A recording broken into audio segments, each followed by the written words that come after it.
Mesdames et messieurs, parlons de transmission et de transformation du mouvement. Donc, dans plusieurs objets, on veut souvent transférer un mouvement d'une partie d'un objet à un autre. Prenons l'exemple d'une voiture. Si j'ai une voiture ici qui est une propulsion, c'est-à-dire que ce sont les roues arrière, parce que tout le monde sait que dans un modèle ici, l'avant est là. Donc, ce sont les roues arrière qui vont commander le mouvement. Les roues avant vont juste se laisser aller selon le mouvement de la voiture. Donc, si on a une voiture qui est une propulsion, on a le moteur qui est à l'avant.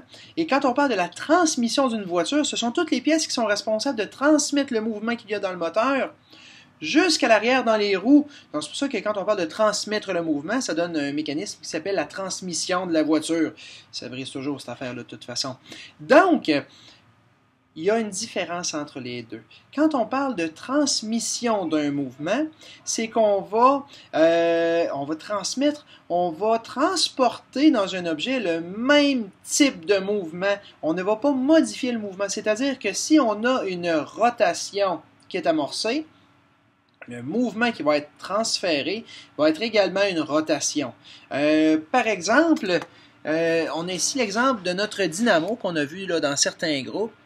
Donc ici, j'ai une roue qui est ma roue motrice, celle qui va faire bouger une autre roue.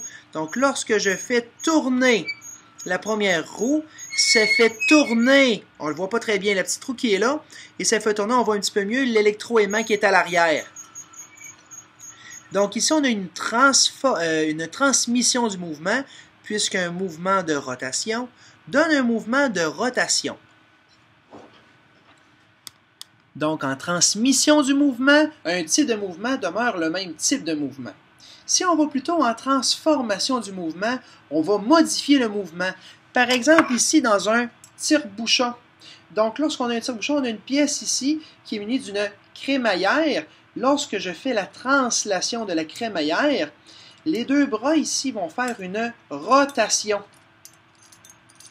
Donc, ici, on a donc une transformation du mouvement. Pour le groupe 202, je viens vraiment de dire 2 donc. On a également le cas ici avec une clé à molette. Donc, avec la clé à molette, si je fais la rotation de la pièce mobile qui est ici, l'autre pièce qui est ici va faire une translation. Donc ici, comme on modifie le type de mouvement, on a un système de transformation du mouvement. Bonne chance pour vos notes.